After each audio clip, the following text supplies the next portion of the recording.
Welcome to the lecture 14th of course Polymer Science and Technology. In the lecture 13 we have seen that the presence of bulky aromatic group in the backbone chain of the polymer can increase the thermal stability of the polymer. As in case of the structure of the polycarbonate, there is two benzene ring attached to the para position and they are increasing or they are contributing to increase of the thermal stability of the polycarbonate.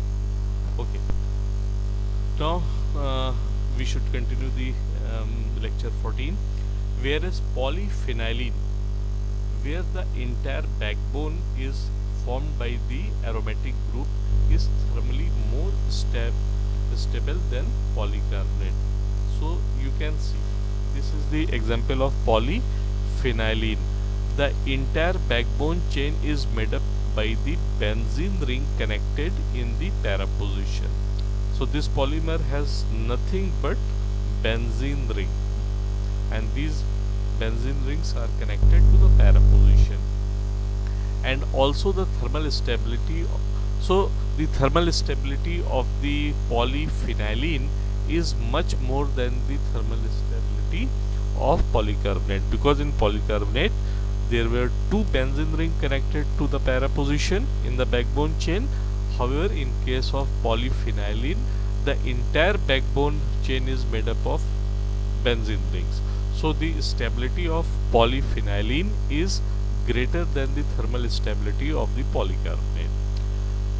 Now let us see the thermal stability of polytetrafluoroethylene PTFE and that of polyphenylene are combined into polytetrafluorophenylene PTFP, which is a relatively new polymer, and its stability is as high as 500 degrees centigrade.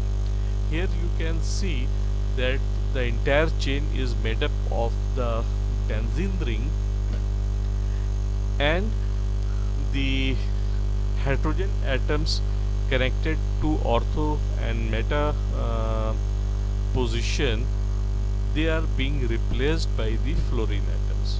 So here instead of H, fluorine, which is a highly electronegative element, is attached.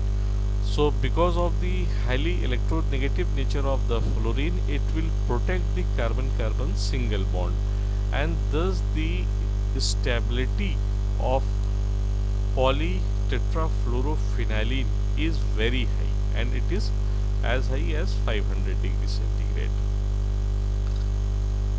However, the presence of oxygen atom in the backbone chain makes the polymer susceptible to thermal degradation, and hence the thermal stability becomes poor. So we can say that the presence of oxygen atom in the backbone chain of the polymer can reduce the thermal stability of the polymer. They ease the degradation of polyethylene oxide in the example given below. This is the structure of polyethylene oxide, where oxygen is present in the backbone chain of the polymer, and therefore because of the presence of oxygen it can be easily undergo the thermal degradation. So polyethylene oxide is very less thermally stable polymer. The second category of degradation is the mechanical degradation. First one was the thermal degradation. Now we'll see the mechanical degradation. Polymers in solution form or melt form or in the solid state, when undergo intense mixing, stirring or beating to cause high shear force to act on the polymer, they may lead to molecular degradation, also known as fragmentation. In rubber industry, the molecular weight of the rubber is deliberately reduced by the process known as mastication, and in which rubber is passed through two co-rotating rolls known as two-roll mill several times to reduce the molecular weight of the rubber to a desirable limit. Because what happened, the rubber that we achieve from the rubber tree contains very high molecular weight, and the molecular weight of such a rubber is so high that it is very difficult to be processed or to be molded in the form of some useful article. So therefore it is very necessary to reduce the molecular weight of the rubber or natural rubber in a workable range. So to reduce the molecular weight of rubber, we take the help of mechanical degradation, and we will pass the lumps of the rubber through the two roll mills. Two roll mills you must have read already. They are two co-rotating rolls, and when something passed through the nip of the two rolls, it will undergo intense shear force. Okay, shear force, two opposite tangential force will be applied on the rubber, and because of this very huge shear force, the mechanical degradation will take place and the molecular weight of the polymer chain will be reduced. Chains will break in two parts. Okay, so this will reduce the molecular weight of the polymer by the mechanical action. When polymer is subjected to mechanical stresses in the form of milling or mastication, the net effect is that the big molecules polymer chains are broken or scissored into small parts. Beside milling and mastication, melt throttles, agitation, grinding, extrusion, etc. causes mechanical degradation. In most of the polymer processing operation such as extrusion, injection molding, blow molding, etc., the polymer is subjected to heat and shear both. Therefore, the thermal degradation may be coupled with the mechanical degradation. So this point you need to keep in your mind, that the most of the polymer processing operations means the operation in which we are molding the polymers, we are converting the polymers in some useful form. For example, injection molding. Through injection molding we are making some three-dimensional parts like the cabinet of your mobile phone, your laptop, bucket, shoes, etc. Extrusion means continuous product like pipe, profiles, film, sheets, etc. Blow molding means something to make hollow bottles, so bottles, containers, jerry cans, drums, etc. So any of the polymer processing operation, the polymer is going to be subjected to heat as well as shear action of the rotating screw inside the polymer processing equipment. So we can say polymer processing will cause the thermal and mechanical degradation of the polymer together. Here you can see the molecular weight reduces with respect to duration of mastication or mechanical degradation. Here molecular weight was very high, but as long as we will continue the mechanical degradation, the molecular will keep on reducing and it will attain to the minimum limit. After this minimum limit, the molecular weight will not further reduced with duration of the mechanical degradation, because chains will attain such a size that further degradation is not possible unless we increase the shear force acting on the polymer. Okay, so this is the exponential curve, how molecular weight will fall with respect to the duration or timing of mastication or mechanical degradation. Third type of degradation is the degradation by ultrasonic waves. We all know the ultrasonic waves. These waves are having frequency more than 20 kilohertz, and they are the mechanical waves. They need some medium to transfer from one point to another point. So when a dilute solution of a high molecular weight polymer is subjected to ultrasound, the polymer begins to degrade, thereby reduction thereby reducing the molecular weight.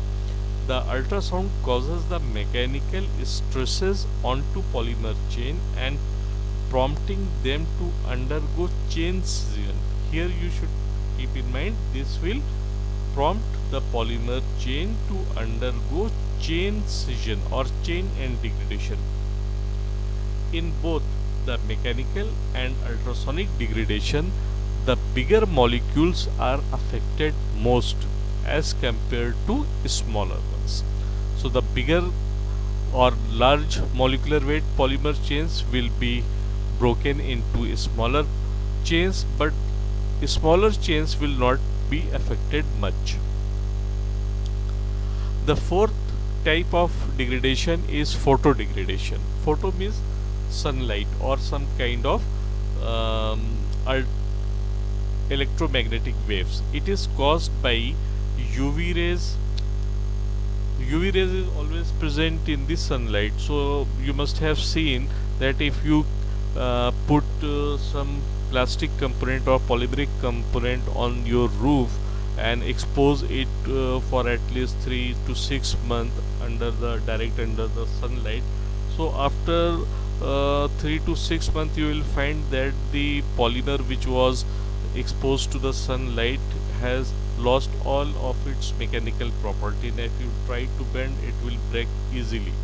So this is caused by the photo degradation. For example, yellowing or embrittlement on storage of some of the transparent plastic or colored rubber article are due to their degradation with UV light. Here you can see this is the structure of polymethyl methacrylate, which is a transparent polymer, and when this transparent polymer is exposed to UV light, here represented as H nu, it will undergo the photo degradation, and here you can see that a free radical site on the second carbon is being generated. Okay, to prevent the photo degradation of polymer, photo stabilizers are added, and they will absorb the UV radiation and dissipate this energy in lower energy, which is lower energy is state which is not harmful, or it will radiate the longer wavelength. Okay, so example of photo stabilizers, they are substituted to hydroxybenzophenone. Okay, this is very famous photo stabilizer, and how it will work. This is the structure of benzophenone, and when it will absorb the UV light, it will change its structure to hydrogen bonded structure. This is the hydrogen bonded structure of benzophenone, and what will happen, this structure is not stable, and this structure will release the some of its energy which was absorbed by the UV rays, and it will release this energy in the form of heat which is a low you can say low frequency or higher wavelength energy. It will release that energy in the form of heat, and again it will come to its normal structure. So this is a cycle. This benzophenone will absorb the high frequency energy of UV light.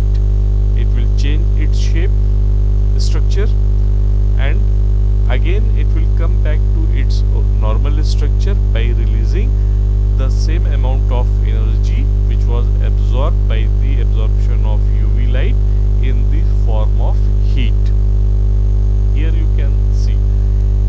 structure A, when it will absorb the heat, when it will absorb the UV light, it will convert to structure B, and immediately this structure B will again convert to the original structure A, and some of the heat will be released, and this heat energy is equivalent to the energy absorbed by the UV light.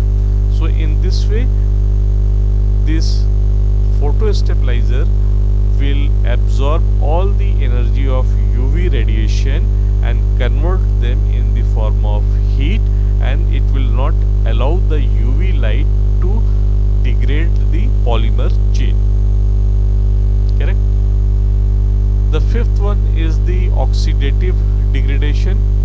Oxidative degradation leads to hardening, discoloration, as well as surface changes of the polymer. The ease of oxidative degradation depends on the structure of the polymer.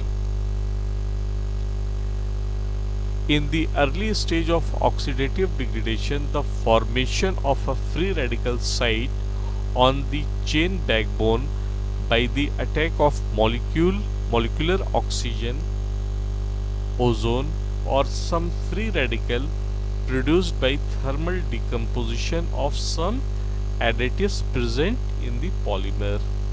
So this is a polymer chain, and it will form the free radical site on the polymer chain by the oxidative degradation. Once the free radical site is formed, attack by oxygen become easier.